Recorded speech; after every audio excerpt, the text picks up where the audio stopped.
I'm Alex Burton, and this is the Business File.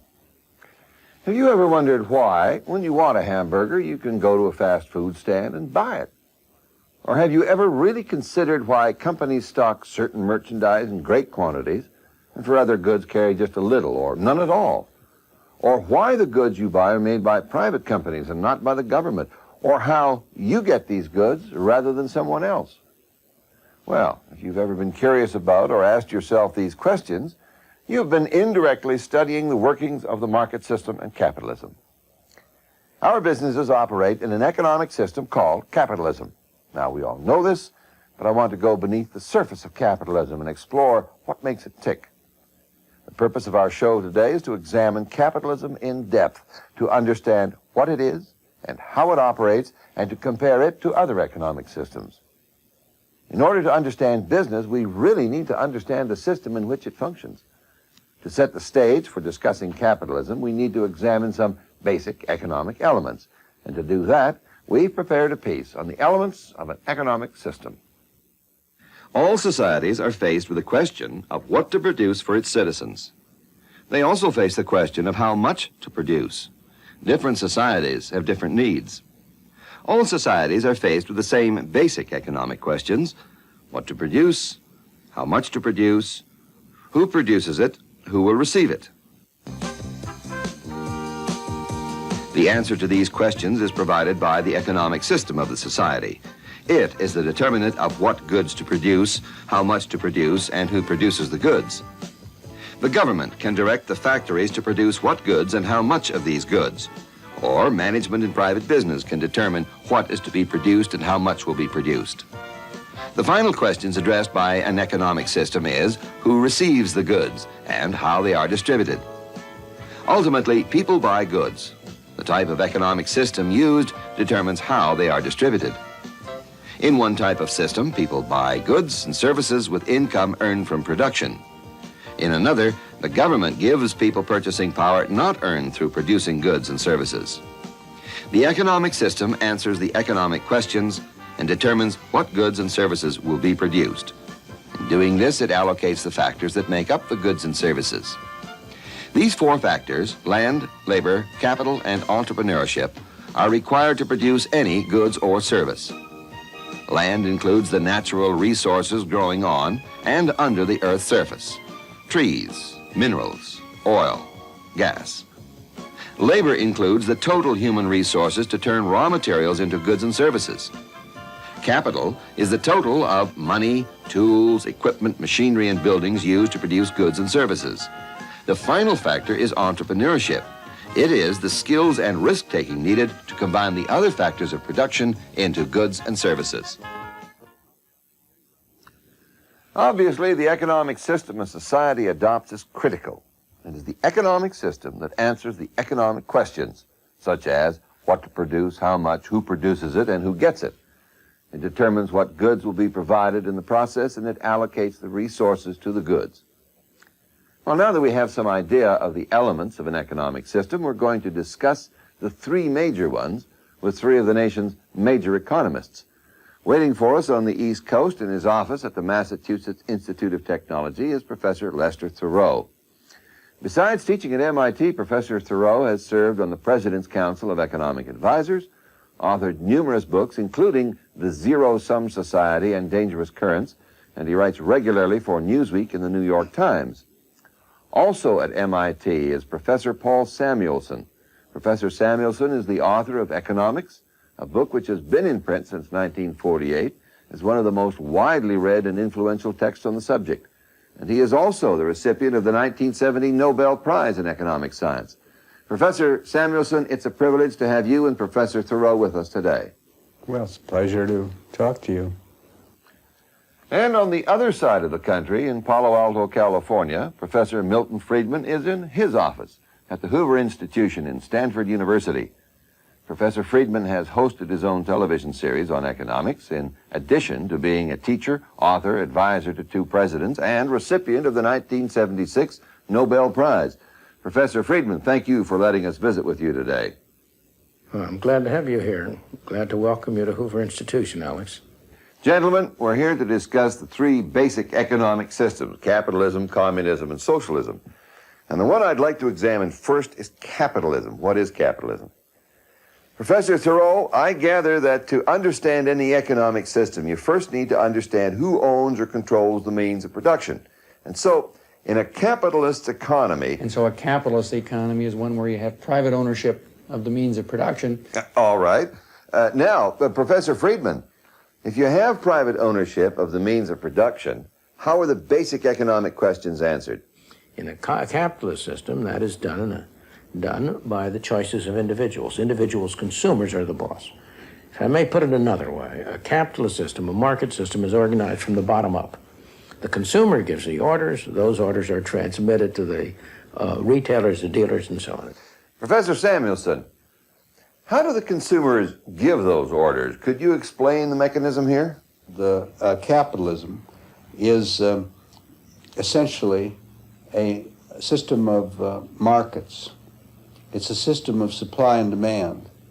It's a system of voting, but it's not a political system of voting in which each citizen has one vote and then votes for president, governor, and representatives. The system of voting is the dollars of income which each of us has.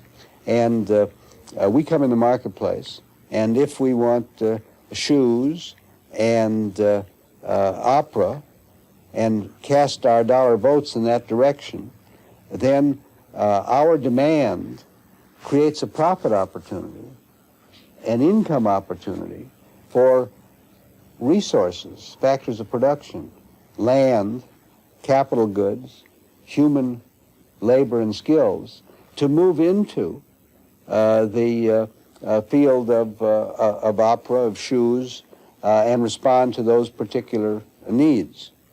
Now, this is not a system of anarchy. It's not a system of chaos. And that itself is a miracle, because when you first think about it, if there is no committee that's deciding this thing, no giant computer somewhere in Washington, which by command is making these decisions, it's all a matter of decentralized markets, of individual motivations. Well, for a system where there's no central committee or computer to allocate resources, it seems to do so amazingly well. I'm not trying to describe a system which works with perfection, because nobody has the knowledge to predict whether the weather will be perfect for the wheat crop in this coming summer. And if you don't know whether the weather will be perfect, you don't know what the wheat crop will be. If you don't know what the wheat crop will be, you don't know exactly how many boxcars are going to be needed, and how large the capacity of bakers' ovens shall be. But what is so remarkable is that if you have competition, arm's length competition, free entry, spirited rivalry, where one chap who can lower costs can displace another, then there is a important measure of accommodation to the uncertainties that are intrinsic in the situation. And so what emerges is a system that works. Excuse me, what do you mean when you say it works? 10 million people in the New York region can go to bed each night not worrying about where the food that's going to keep them alive for the next fortnight is going to come from. And why is that, Dr. Samuelson? From all over the world, by an elaborate division of labor, economic activity is carried on to bring that food to the city of New York. Now, nobody plans it, no committee gives orders, no computer has in its memory the equations that have to be solved, but a very elaborate system of equations is in effect solved by the system of market competition. And the system of voting by consumers not only disposes of the votes that people already have in the way of income, but that is also the process which creates how many votes different individuals will have. What I earn from my land, what I earn from my human skills, what I earn from my ownership of my portfolio of stocks and bonds determines how many votes that I will get. All of this is going on day and night without any mind having to be conscious of it. Gentlemen, let me see if I can summarize what we've said so far. In capitalism, the means of production are privately owned. Furthermore, capitalism is a system in which the individual receives income from selling what he or she owns, his or her labor, for instance. And with this income, the individual goes to the marketplace and votes for the products he or she wants. This provides money for businesses to produce more of these products, and to do that, they in turn buy more of the factors of production, more labor, more land, more whatever. This provides the individual, the consumer, with more income to go buy more products, and so on and so on. So in capitalism, the economic questions are answered by the consumer, who decides what and how much is produced, who produces it, and who gets it. That's quite a system. But right now, I'd like you gentlemen to watch with me a graphic piece we've prepared on this cycle of capitalism. In a capitalist economic system, people, or in economic terms, households, own the factors of production: land, labor, capital, and entrepreneurship. Households sell these factors of production to businesses, and in return, businesses acquire them with payments in the form of wages, rent, interest, or profits. Businesses then sell their goods and services, produced by combining the factors of production, to the individuals in the households, which pay for these goods and services with the income they've received from selling labor or land or other factors of production. Businesses use the money from households to buy more factors of production, and on the cycle goes pure capitalism in action. Professor Thoreau, I need you to clarify something for me. What we've just looked at demonstrates, as I said, pure capitalism. But I know from my research for this program that our system is actually called modified capitalism. Would you explain that for us? It's basically the government intervening in the economy to do two things that you wouldn't do in a pure capitalist society. First, the government tries to even out the business cycles, the ups and downs in the economy. The other thing is, in a real capitalist economy, some people would starve to death because they wouldn't have the resources. Say India is a real capitalist economy in that sense, where people starve to death on the streets. Most of us don't want to live in that kind of an economy, and so a mixed capitalist economy has some kind of a social safety net, where we have some vehicle for transferring resources to those people who can't earn their own income. And in Western societies, that's very old, because we had the poor laws and the poorhouses in England to go right back into the Middle Ages. That's why the government intervenes. But Professor Friedman, what happens to our system of markets in that case? When people talk about modified capitalism, what they're talking about is a system in which increasing measures of command elements have been introduced. For example, if I have a graduated income tax, let's say, then the price system is not being allowed to distribute the product, and incentives are changed. If I know that by working an extra hour, 50% of what I produce will be sent over to the government, I have less of an incentive to work that hour than if I got all of it. Well, that modifies the incentives under which people work. But the fundamental organization is still being carried out by the price system. Professor, I'm not quite sure I follow what you said about government affecting the price system. Can you give another example? Other kinds of modifications are introduced. For example, in our present system, there's something called a minimum wage rate. And nobody may hire somebody unless he pays a certain sum of money per hour. Now that prevents the market system from working. That prevents the price system from working. If you say nobody can hire anybody unless he's paid, what is it now, $3.60 an hour? I think that's roughly what it is. Well, that discriminates against people whose services are not worth $3.60. If I have somebody who has just gotten out of school, hasn't been well trained, he's not worth $3.60 an hour, it might be that he and an employer would both be mutually willing to make a deal at, let's say, $2.50 an hour. I understand now. In modified capitalism, the government interferes with the price mechanism. In pure capitalism, only the market controls prices. Well, gentlemen, I want to turn your attention now to another kind of economic system, communism. Professor Samuelson, considered solely as an economic system, what is communism? Communism is supposed to be a system where we all own all the resources of society, and we all get from society what we need. The father, mother, brother, and sister of the family, that's communism. You don't ask sister what she's done for the family lately. You give her what she needs. And the theory underlying communism is that people are given what they need, but just as father has to work to help the family, everybody's supposed to pitch in, from each according to his ability, to each according to his need. That's the official slogan. And if in a communist economy, everyone owns the resources of society, in other words, the state controls the resources, how are those resources allocated? Under communism, it's an elaborate system of command. Orders are given, and orders have to be obeyed. It's very different from a market system.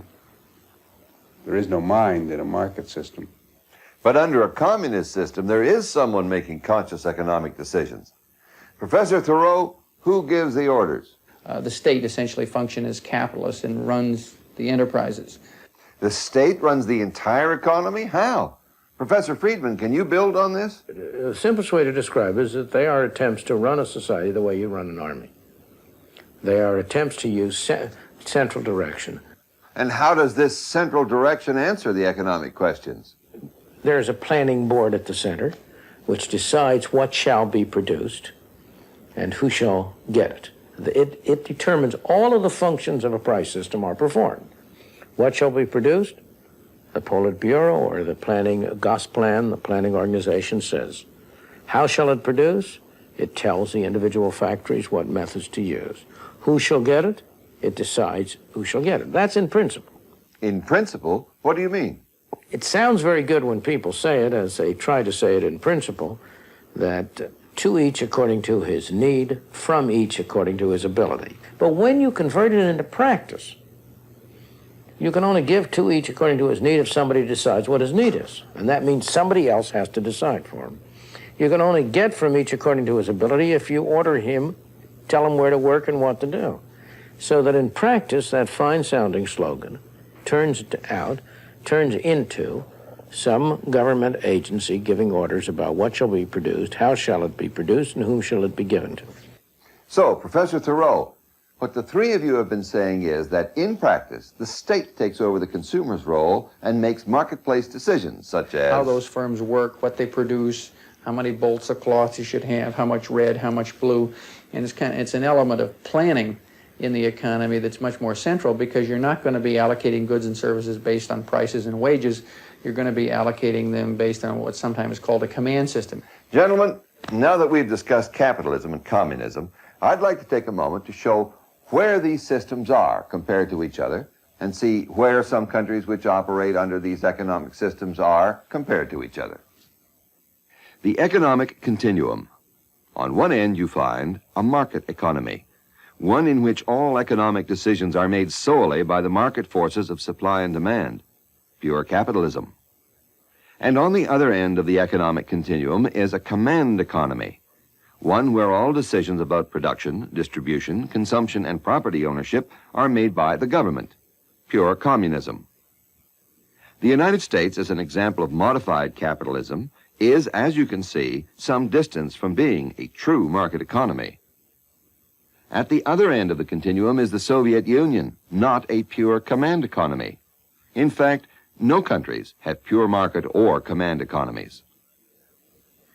Professor Samuelson, there's a third economic system that was missing from the piece we just watched, socialism. I'd like to turn to it now. Again, considered solely as an economic system, What is socialism? Socialism is a halfway house between capitalism and communism. But you still have a lot of inequality. You haven't yet reached the state to each according to his need. And so it's neither fish nor fowl, but according to the official doctrines, it's on the way of going from fish to fowl. All right, that places it in respect to the other two systems. But what's the idea behind socialism? Professor Thoreau, you look as if you're about to say something. Basically, socialism was the idea that you would get rid of the rich in a capitalist society by having the state play the role of the capitalist. And so states, the government, would own all the major factors of production, the steel mills, the railroads, the automobile companies. And you would still have workers who would earn money in the normal way, and those workers would spend their money in the normal market way, but the state would basically be the owner of the means of production. And the real reason for the development of 19th century socialism was also partly an egalitarian reason, and the egalitarian reason was you were going to get rid of the very rich, and partly the idea was by getting rid of the very rich, then they wouldn't be oppressing the very poor. The state would be a more benevolent capitalist than a real capitalist would be. All right, socialism is a halfway house between capitalism and communism, where the government controls the major factors of production and the major industries, but in this system, the workers still earn money in a normal way and spend it in a normal market way. Professor Thoreau, could you give me some examples of socialist countries and the industries the state owns in those countries?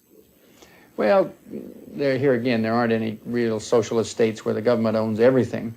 But if you take some of the states in Europe, you have governments own very substantial amounts. I mean, even take a country like Germany. In Germany, half of Volkswagen is owned by the government. Some of the steel mills are owned by the government. The railroads are owned by the government. The electrical utilities are owned by the government. Telephone companies are owned by the government. And about a third of the industries, which in the United States are privately owned, would be government owned in Germany. And we don't even think of Germany as a socialist country. The French have a socialist government at the moment, and one of the things the socialist government did in France was to nationalize the banking institutions. All of the banks in France are owned by the government. Renault, the car company, is owned by the government. And so here again, we don't have any pure type where you have governments who own everything, but especially in Europe, you have governments which own very substantial sectors of the economy, and they manage and control them much as you would a private firm. I see. Well, they may not own everything, but they certainly have their hands full. Last question. Professor Thoreau, how does a socialist system go about allocating resources? Well, it's a bit like we do in our federal budget.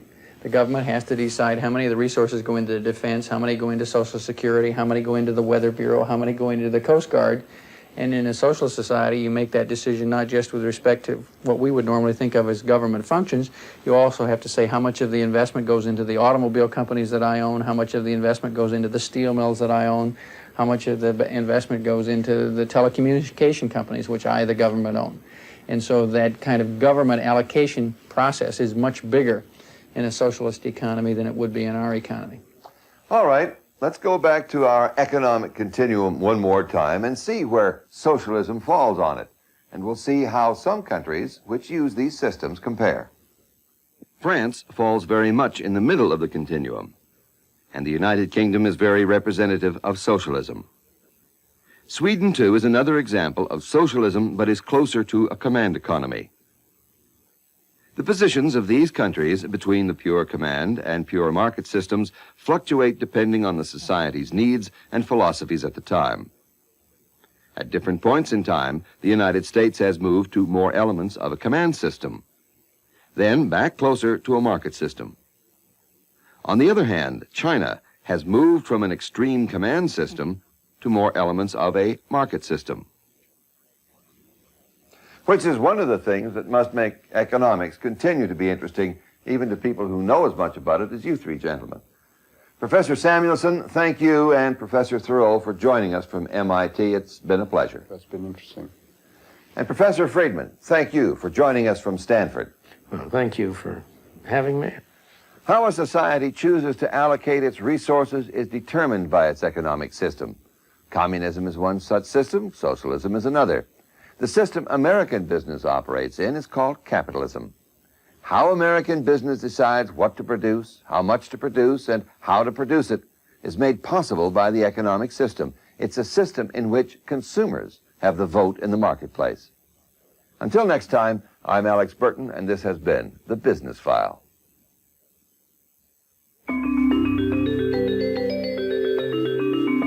The preceding program is part of a college credit course.